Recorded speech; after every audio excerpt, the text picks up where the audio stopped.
Assalamualaikum warahmatullahi wabarakatuh. Om Swastiastu, Namo Buddhaya. Salam kebajikan sahabat-sahabat dimanapun juga berada. Perdebatan panjang tentang ijazah mantan Presiden Jokowi terus bergulir, dan bahkan sudah banyak ahli tata negara, ahli hukum yang offside. Dan tidak main-main sahabat, itu mencemari media sosial. Sebagian kelompok meneriakkan kata palsu, sementara lembaga resmi negara telah melakukan verifikasi dan menyatakan itu adalah otentik, identik atau asli. Tentu muncul pertanyaan, siapa sebenarnya yang berhak menyatakan bahwa ijazah itu asli atau palsu? Pada kesempatan kali ini kita akan membahas secara detail. Sesungguhnya yang bisa memutuskan bahwa asli atau palsu akan kita bahas secara tuntas berdasarkan prosedur hukum, berdasarkan prosedur akademik dan forensik di negara kita. Kalau kita melihat selama ini ya, sebagai salah satu efek daripada demokrasi di Indonesia, betapa banyak manusia-manusia yang tidak berotak, yang seolah-olah bebas menghakimi satu sama lain, seperti yang lagi dilakukan oleh Roy Panci CS beserta para pakar-pakar kucluk. Mereka dengan seenak bedulnya mengatakan akan percaya kalau ditunjukkan. Bahkan ada yang merasa berhak bisa memaksa Pak Jokowi sebagai mantan Presiden Republik Indonesia 2 periode untuk memperlihatkan dokumennya. Padahal dalam hukum di Indonesia sahabat, bukan publik yang menentukan sah atau palsunya sebuah ijazah. Ada prosedur dan lembaga resmi yang berwenang, dan semuanya saya kira sudah berjalan dalam konteks ijazah Pak Jokowi ini, mulai dari UGM, Puslapor Polri, kemudian Komisi Informasi Publik, dan KPU. Lalu pertanyaan yang muncul, siapa lagi yang diharapkan untuk mensahkan itu semua? Karena kalau kita melihat secara akademik, lembaga yang paling berhak sebenarnya menentukan itu semua adalah kampus yang mengeluarkan ijazah itu. Oleh karena itu dalam konteks bicara ijazah Pak Jokowi, maka yang paling memiliki otoritas adalah UGM. UGM memiliki bukti induk mahasiswa, daftar lulusan, arsip nilai, bahkan rekaman akademik sejak dia mendaftar kuliah sampai selesai. Yang kedua, Undang-Undang Pendidikan Nasional memberi kampus kewenangan penuh memastikan apakah seorang itu benar mahasiswa dan benar lulus dari sana. Kan jelas sekali. Jadi kalau bicara keaslian akademik, UGM lah sebenarnya sebagai sumber primer, bukan seperti yang dikeluarkan oleh penasihat hukum atau pakar hukum abal-abal. Selain itu, kalau kita bicara soal lembaga lain, yang paling mendekati adalah Polri, dan itu melalui pusat laboratorium forensik yang dimiliki oleh Mabes Polri, di mana pada saat muncul pemalsuan bisa didorong ke sana, dan ini masuk di ranah pidana. Jadi Polri lah sebenarnya yang berwenang melakukan uji forensik fisik, bukan respons Yanipar, bukan dokter Tipal, apalagi Panci. Ya selama ini kan mereka klaimnya karena melakukan uji forensik terhadap ijazah Pak Jokowi, padahal dia bukan lembaga yang memiliki otoritas. Apanya yang diperiksa di sana? Tentu yang pertama adalah struktur kertas, bagaimana jenis tinta yang digunakan, jenis printer pada tahun tersebut ijazah itu diterbitkan, bagaimana cap stempelnya, hingga khususnya layout dengan ijazah yang dimiliki oleh teman-temannya. Ya kalau kita bicara dalam konteks ijazah Pak Jokowi, ya pasti teman-teman seangkatan Pak Jokowi. Nah, seperti apa hasilnya dalam konteks ijazah Pak Jokowi? Saya kira semua sudah tegas bahwa ijazah Jokowi identik dengan ijazah asli rekan-rekan kuliahnya. Dan ini bukan opinisional, ini adalah hasil uji laboratorium forensik sahabat. Selain itu, lembaga apa lagi kira-kira yang bisa?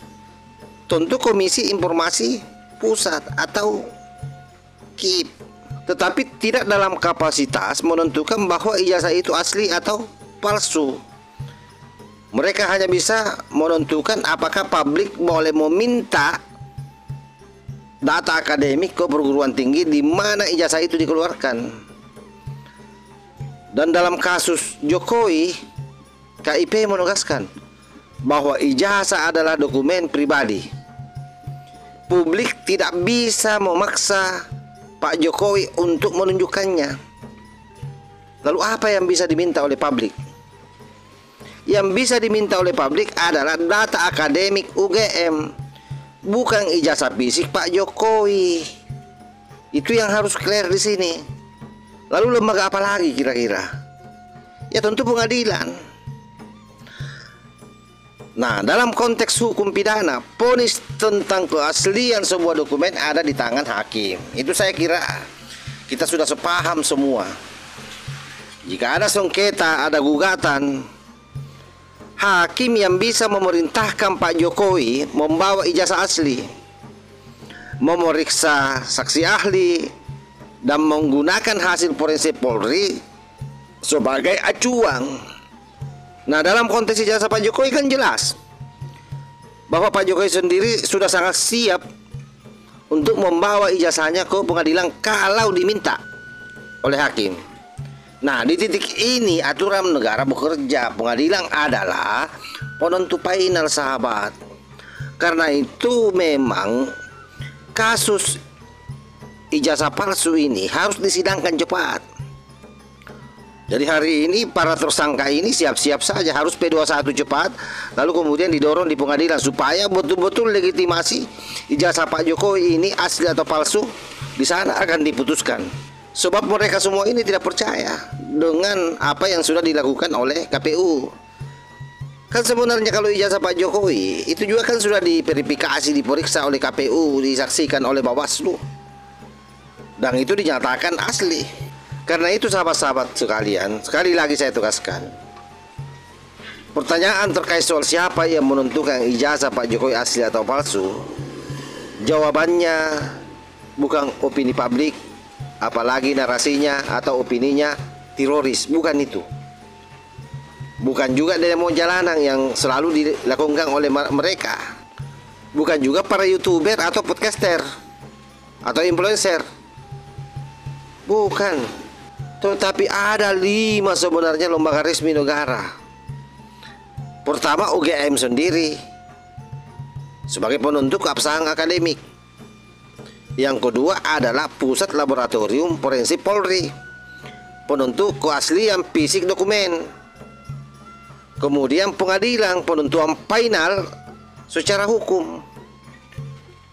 Kemudian ada namanya KIP sebagai pengatur akses data, dan KPU sebagai verifikasi administrasi dalam pemilu kalau itu dibutuhkan. Dan semua ini kan sudah dilewati oleh Pak Jokowi, sahabat.